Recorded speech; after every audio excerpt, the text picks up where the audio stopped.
रिवाज और एक रिपीट। बीजेपी की तरफ से जहां कहा जा रहा है कि जो हर 5 साल में बीजेपी और कांग्रेस की सरकार आने का यहां पर रिवाज है वो कायम रहेगा, लेकिन वहीं कांग्रेस का यह कहना है कि गारंटियों के दम पर, राहत शिविर के दम पर इस बार रिवाज बदलेगा और सरकार रिपीट होगी। तो इस मुद्दे पर बात करने के लिए हमारे साथ बीजेपी प्रदेश अध्यक्ष सीपी जोशी जी मौजूद हैं। उनसे बेहतर कोई और व्यक्ति नहीं हो सकता। जोरदार तालियों के साथ सीपी जोशी जी, चित्तौड़गढ़ सांसद, बहुत बहुत स्वागत। सीपी जोशी जी, बहुत बहुत स्वागत न्यूज 18 के आपके हमारे इस मंच एजेंडा राजस्थान में। सर, आप मेवाड़ की धरती से आते हैं, चित्तौड़गढ़ से सांसद हैं, और राजस्थान में यह कहा जाता है विधानसभा चुनावों के संदर्भ में कि जो मेवाड़ को जीतता है वो राजस्थान में सरकार बनाता है, और ये रिवाज लगातार कायम रहा था। लेकिन पिछली बार बीजेपी ने मेवाड़ की 28 सीटों में से 15 सीटें जीती थी, लेकिन काम अधूरा रह गया था, सरकार बना नहीं पाए थे, वो रिवाज पिछली बार टूट गया था। तो कैसे लग रहा है कि इस बार का जो पिछली बार का आधा काम था, अधूरा काम था, वो इस बार पूरा होगा?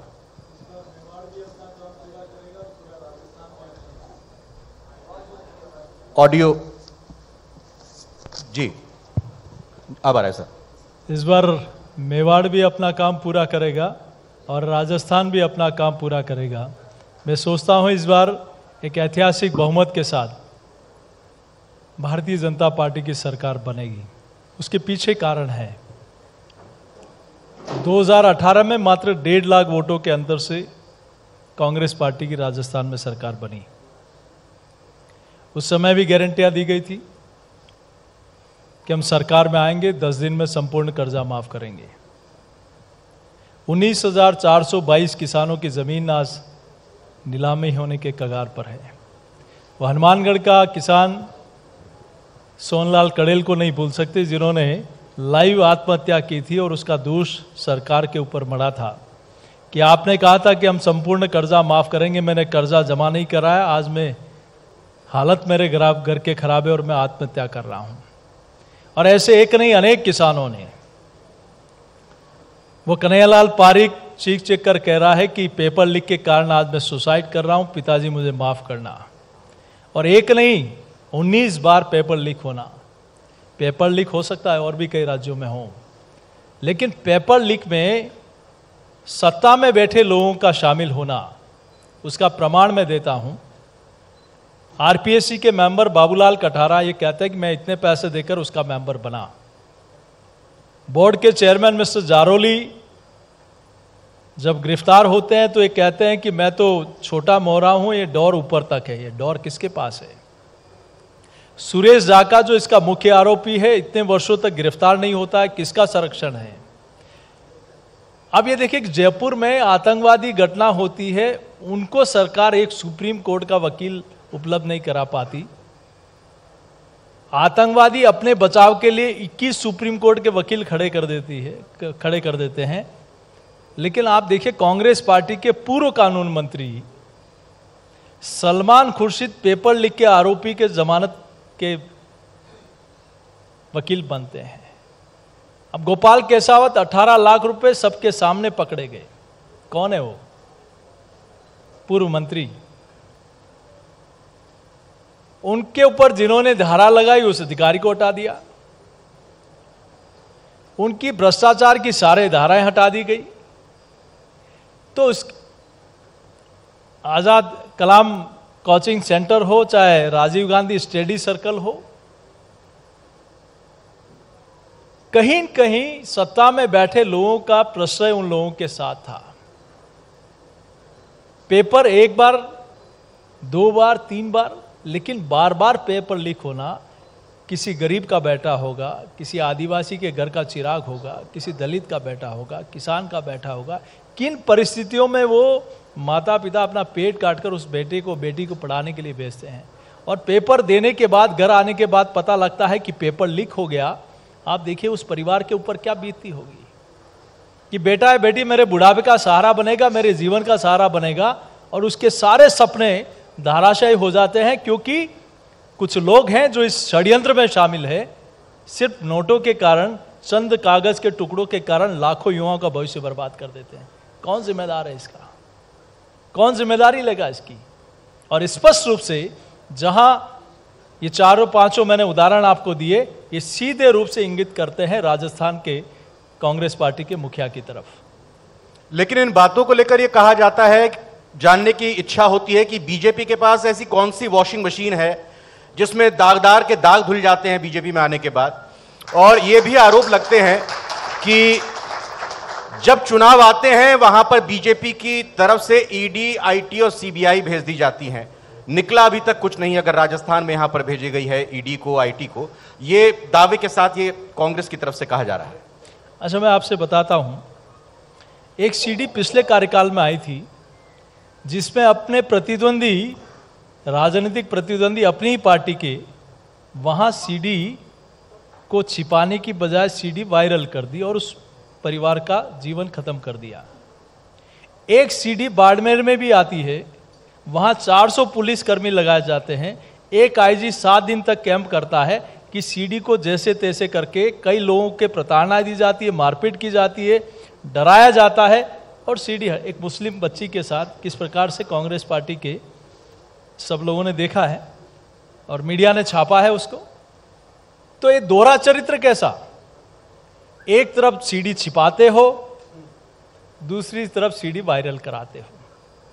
नहीं, लेकिन लाल डायरी तो वायरल कर दी गई थी ना विधानसभा के अंदर ही दिखाते हुए, उसमें भी अभी तक कुछ पता नहीं चला कि निकला क्या नहीं निकला। बताता हूं, अगर लाल डायरी में डर था, कुछ नहीं था, तो आपको डरना किस बात का। पहले कहते रहे हमें कोई लेना देना नहीं है, फिर मुख्यमंत्री जी के नजदीक के सीपे सालार ने कहा कि हमारे यहां से यहां डायरी गई थी। मुख्यमंत्री जी ने कहा कि इन्होंने मेरी सरकार मुझे बचाने में बड़ा मदद करी थी। हमने नहीं कहा है। किसने कहा कि कितनी सीढ़ियां या कितनी मंजिल कूद कर ये डायरी लेकर आए। तो आखिर है क्या उस लाल डायरी में, ऐसे क्या काले कारनामे हैं जिसकी वजह से उस लाल डायरी को इतनी मंजिल कूद के लाना पड़ा। अगर आप पाक साफ है तो क्यों डरते हो।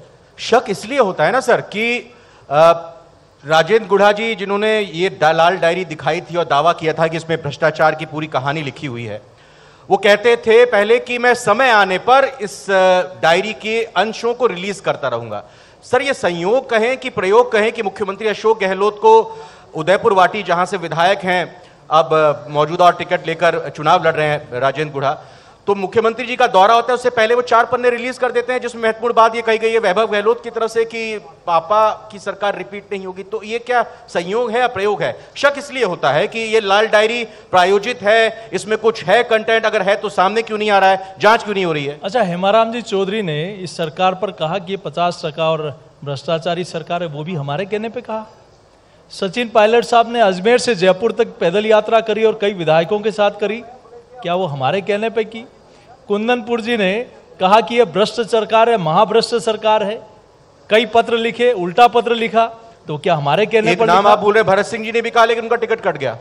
जो भी है, लेकिन क्या ये सभी कांग्रेस पार्टी के नेता, मंत्री और विधायक हमारे कहने पर बोल रहे हैं, तो फिर आपका है क्या। आपके कुनबे को के लोगों का आप पे ऊपर विश्वास नहीं और आपको अपने कुनबे के लोगों के ऊपर विश्वास नहीं, तो राजस्थान की जनता आपके ऊपर विश्वास कैसे करेगी। आज बीजेपी के विधायक और मंत्रियों, जिन एजेंसियों का उपयोग भ्रष्टाचार को रोकने के लिए, व्याभिचार को रोकने के लिए होना चाहिए, वो एजेंसी अपने विधायक और मंत्रियों की जासूसी करती है कि कहां जाता है, किससे मिलता है। ये पहली बार राजस्थान ने देखा है। आज बीजेपी का संकल्प पत्र राजस्थान के लिए जारी हुआ। बीजेपी राष्ट्रीय अध्यक्ष जेपी नड्डा ने इसे जारी किया और कहा कि और पार्टियों के घोषणा पत्र होते होंगे, लेकिन हमारा संकल्प पत्र होता है, इसकी एक अलग पहचान होती है। अगर हम बात कांग्रेस की करते हैं तो विजन 2030 की बात हो रही है, 7 गारंटियों की बात की जा रही है, राहत कैंप के जरिए जो 10 काम किए गए जनता के लिए उसका जिक्र किया जा रहा है, पिछले घोषणा पत्र को 94% तक कंप्लीट कर दिया गया, यह दावा किया जा रहा है। तो बीजेपी का यह संकल्प पत्र, मोदी जो आ रहे हैं, लगातार मोदी जी आ रहे हैं और कह रहे हैं कि मोदी की गारंटी है, यह किसी और की गारंटी नहीं है, तो किस रूप में आप यह मानते हैं कि यह संकल्प पत्र भारी पड़ने वाला है गारंटीज पर। लोगों का अटूट विश्वास है भारतीय जनता पार्टी और नरेंद्र मोदी जी के प्रति। उन्होंने जो कहा वो करके दिखाया, कथनी और करनी में कोई फर्क नहीं। असंभव को भी संभव किया तो नरेंद्र मोदी जी ने किया। आप ये देखिए, उसका एग्जाम्पल देता हूं। आजादी के 60 वर्षों में कितने गैस के कनेक्शन मिले और पिछले मोदी जी के आने के बाद कितने मिले, इसका आकलन राहुल गांधी जी को और कांग्रेस नेताओं को करना चाहिए। आज़ादी के 60 वर्षों में कितने प्रधानमंत्री आवास गरीब को मिले और पिछले 9.5 वर्ष में कितने मिले। आज़ादी के इतने वर्षों में कितने शौचालय बने और मोदी जी ने कितने बनाए। आज़ादी के इतने वर्षों के बाद हजारों घरों में बिजली का बल्ब तक नहीं पहुंचा, वो किसने पहुंचाया। आज गांव हो, शहर हो, किसान सम्मान निधि हो, चाहे किसी सुकन्या समृद्धि योजना हो, चाहे हमारी गर्भवती माता बहनों के इलाज का हो, उसके बाकी सारी व्यवस्थाओं को हो, क्या ये योजना पहले नहीं आ सकती थी? क्या किसी गरीब का खाता बैंक में पहले नहीं खुल सकता था? कोई कल्पना नहीं कर सकता था कि बैंक में जाने से पहले पॉकेट में 5,000 होंगे, मार्जिन मनी होगी, तब जाके बैंक में खुला पाएंगे। उस बैंक में 2 गारंटर होते हैं जो गारंटी देने वाले होते हैं, तब जाके बैंक में खाता खुलेगा। आम आदमी सोच नहीं सकता था, लेकिन देश के प्रधानमंत्री ने कहा कि इस देश के 140 करोड़ जनता का गारंटर नरेंद्र मोदी जी है, अब बैंक नहीं जाना पड़ेगा, बैंक आपके पास में आके खाते खुलेंगे। तो आप देखिए, किसान सम्मान निधि सीधे उसके खाते में जाती है, पेंशन का पैसा सीधे खाते में जाता है, नरेगा के मजदूर की मजदूरी सीधे खाते में जाती है, प्रधानमंत्री आवास का पैसा सीधे खाते में जाता है, उज्ज्वला की सब्सिडी सीधे खाते में जाती है, उसके हक का पैसा सीधे उसके खाते में जाता है। कोई बीच में दलाल उसमें कैंची नहीं लगा सकता। पहले क्या होता था?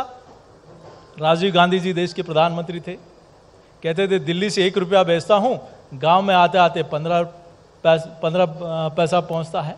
लेकिन आज मोदी जी दिल्ली से 1 रुपया बेचते हैं तो 1 का 1 रुपया वहां गांव में पहुंचता है, कोई बीच में टाका नहीं लगा सकता। चाहे पंचायत के डेवलपमेंट का पैसा हो, चाहे पंचायत समिति का डेवलपमेंट का पैसा हो, चाहे जिला परिषद का पैसा हो, चाहे लोकल बॉडीज का पैसा हो, आज सीधा उनके खातों में जाता है। क्या ये काम पहले नहीं हो सकता था? क्या भ्रष्टाचार की रोकथाम के लिए कदम पहले नहीं उठा सकते थे? लेकिन पहले हुए सिर्फ वादे और नारे, काम नहीं हुए। इसीलिए लोग कहते हैं कि मोदी जी सपने नहीं हकीकत बुनते हैं, इसीलिए देश के लोग मोदी को चुनते हैं। ये आम जनता के मन में है, ये बात जन जन के मुंह से इसीलिए आती है और गरीब इसलिए उनको याद करता है कि आज गरीब के उत्थान के लिए, कल्याण के लिए जो काम पिछले 9-10 वर्षों में हुए हैं। आप ये अन्नपूर्णा योजना, अच्छा होता आप मुख्यमंत्री बनते ही इसको शुरू करते। और शुरू क्यों की? पहले तो लड़ाते रहे कि इस मंत्रालय में होगा, कि ये मजे लेगा, कि ये मजे लेगा। क्या इसके लिए योजनाएं शुरू की जाती है?